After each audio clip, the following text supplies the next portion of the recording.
नमस्कार दोस्तों, आप देख रहे हैं ब्रॉडकास्ट डेली 24x7। मैं हूं सुनील मिश्रा। आज हम बात करेंगे सिराज साहिल साहब से, जो राष्ट्रीय अध्यक्ष हैं लिबरल पार्टी ऑफ इंडिया के। पिछले दिनों कुछ दिनों से काफ़ी जोरदार प्रचार कांग्रेस और आम आदमी पार्टी, भारतीय जनता पार्टी दिल्ली विधानसभा चुनाव 2025 को लेकर कर रही है, और उसके बारे में हम बात करेंगे सिराज साहिल साहब से कि क्या आंकलन लगाते हैं आप तीनों पार्टियों के बारे में। सिराज जी, क्या कहना है आपका तीनों पार्टियों के बारे में? मेरा ये कहना है कि जिस तरीके से अरविंद केजरीवाल ने पिछले 13 सालों में शासन किया है और जनता को गुमराह करके, भ्रमित करके, उसको नकारा बनाकर वोट हासिल करने का काम किया, उस हिसाब से मतदाताओं को जागरूक होते हुए अरविंद केजरीवाल के पक्ष में वोट नहीं करना चाहिए। अब दूसरी बात है किसके पक्ष में करना चाहिए, तो हमारा कहना यह है कि पीपुल्स रिप्रेजेंटेटिव एक्ट के हिसाब से जनप्रतिनिधि होता है, ना कि पार्टी का प्रतिनिधि। इसलिए जनता से ये आह्वान है कि उनके क्षेत्र में जो भी प्रत्याशी किसी भी पार्टी के चुनाव मैदान में हैं, उनके व्यक्तित्व और कर्तृत्व को देखने के बाद अपने कीमती वोट का इस्तेमाल करें। और मैं ये भी कहूँगा कि जनता अपने 100% वोटों का इस्तेमाल करें, 100% वोटिंग हो, क्योंकि कई बार लोग वोट नहीं डालते हैं, उससे अच्छे कैंडिडेट चुनाव हार जाते हैं, नकारा, बाहुबली, धन बल वाले लोग चुनाव जीत जाते हैं। अब रही बात किसकी सरकार आना चाहिए, मैं तो कहूँगा कि जिस तरीके से प्रधानमंत्री नरेंद्र मोदी केंद्र में सत्तासीन हुए हैं तीसरी बार, और केजरीवाल ये आरोप लगाते हैं कि 13 साल से मोदी जी ने काम नहीं करने दिया, तो उनको वाकई में जनता को काम नहीं करने लायक छोड़ देना चाहिए और मोदी जी की ही डबल इंजन की सरकार बनना चाहिए। भारतीय जनता पार्टी को सत्तासीन करना चाहिए। कांग्रेस भी 16-17 सीटों पे मजबूती से लड़ रही है, उसका नुकसान भी केजरीवाल को ही होने वाला है, मेरा आकलन ये है, क्योंकि केजरीवाल ने कांग्रेस का वोट हड़प कर ही पहली बार मुख्यमंत्री बने थे। दलित मुस्लिम वोट केजरीवाल के पक्ष में गया था।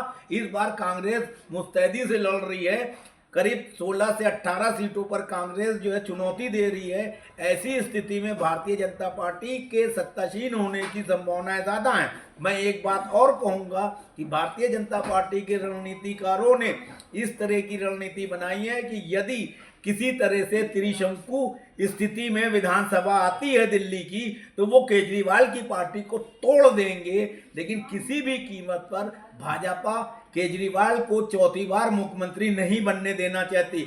अब एक बात और मैं आपको कह दूं कि सुप्रीम कोर्ट ने जिस तरीके से केजरीवाल को बेल देते वक्त शर्त लगाई है कि वो फाइल नहीं साइन कर सकते, सेक्रेटेरिएट नहीं जा सकते, तो वो शर्त जो है चुनाव जीतने के बाद भी मैं समझता हूँ लागू रहेगी। इसलिए केजरीवाल मुख्यमंत्री पद का अगर किसी तरीके से चुनाव जीत भी जाती है उनकी पार्टी, तो वो शपथ नहीं ले पाएंगे। मजबूरीवश उनको आतिशी को ही आगे रखना पड़ेगा या किसी और को चुनना पड़ेगा, लेकिन इस बात की संभावनाएं कम है, क्योंकि भारतीय जनता पार्टी साम दाम दंड भेद की नीति अपनाते हुए केजरीवाल को सत्ता से बेदखल करने पे पूरी तरह से उतारू है, और वो सक्षम भी है, और जनता को इस चीज़ से कन्विंस करने को मोदी जी और भाजपा सक्षम है, और उन्होंने कर भी दिया है कि हम डबल इंजन की सरकार पूरी तरह से चलाएंगे।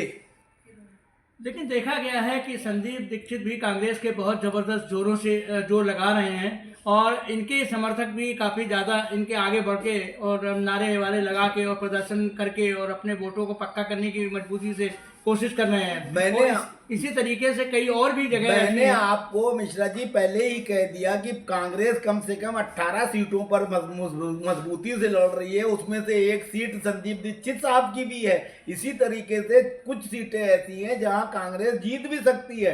तो कांग्रेस अगर जीतेगी तो वो बीजेपी को समर्थन तो नहीं करेगी, लेकिन वो विधानसभा से एब्सेंट होकर बाहर से समर्थन एक तरह से गुप्त तौर पे दे देगी, क्योंकि कांग्रेस की प्राथमिकता ये है कि केजरीवाल को किसी तरह से सत्ता से बेदखल किया जाए, क्योंकि केजरीवाल ने कांग्रेस का वोट बैंक हड़प कर ही सत्तासीन हुए थे।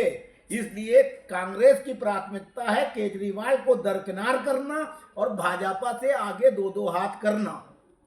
कहने का मतलब आपका ये है कि कांग्रेस अपने वोटर्स को वापस लाना चाहती है आम आदमी पार्टी को हरा के। बिल्कुल सही आपने कहा, ये कांग्रेस का जो है यही एक मिशन है। इसी मिशन के तहत कांग्रेस जो है पिछले 2 चुनावों के मुकाबले इस बार पूरी मुस्तैदी से लड़ रही है और किसी भी कीमत पर अपना परंपरागत वोट अपने पाले में लेने के लिए बेचैन है।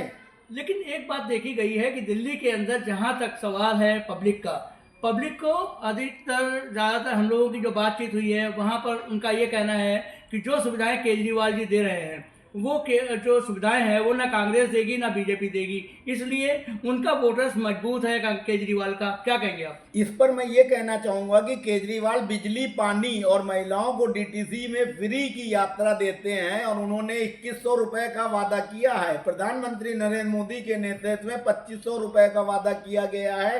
होली दिवाली में सिलेंडर देने की बात की गई है, सिलेंडर में 2500 रुपए की सब्सिडी देने की बात की है, बुजुर्गों को जो इलाज देने की बात की है। तो नहले पे दहला रखते हुए प्रधानमंत्री नरेंद्र मोदी के नेतृत्व में भारतीय जनता पार्टी के नीतिकारों ने ऐसी व्यवस्था की है कि हम केंद्र में हैं, खजाना हमारे पास है, हमने जो है अन्य राज्यों में पैसा दिया है, सुविधाएं दी हैं मतदाताओं को, इसलिए हम निश्चित तौर पर केजरीवाल से ज़्यादा सुविधाएं देंगे, आप लोगों की सुविधाएं बंद नहीं होंगी। इसका अनाउंसमेंट भी भारतीय जनता पार्टी के द्वारा हर मंच पे हो रहा है, मीडिया में भी हो रहा है कि जो सुविधाएं चल रही हैं वो चालू रहेंगी, उसके अलावा अतिरिक्त सुविधाएं दी जाएंगी। तो सोने पे सुहागा, नहले पे दहला करते हुए भारतीय जनता पार्टी ने केजरीवाल को शिकस्त देने की पूरी रणनीति बना ली है। और अब चुनाव तो प्रचार आज खत्म हो जाएगा, अब सबकी भाग्य का फैसला मतदाताओं के हाथ में है। लेकिन जिस तरीके से संसाधनों का इस्तेमाल करके भारतीय जनता पार्टी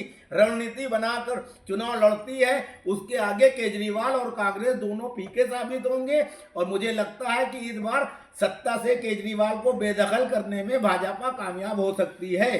बहुत बहुत धन्यवाद सिराज साहिल से आपसे बात करने का। ये थे हमारे साथ सिराज साहिल जी, जो कि लिबरल पार्टी ऑफ इंडिया के राष्ट्रीय अध्यक्ष है। जैसा कि आपने देखा कि पूरा का पूरा जो है जो आंकलन है, सिराज जी का आंकलन पूरा बीजेपी की तरफ झुकाव दे रहा है। और आगे नेक्स्ट वीडियो में आपको दिखाएंगे आखिर और क्या मत बनता है।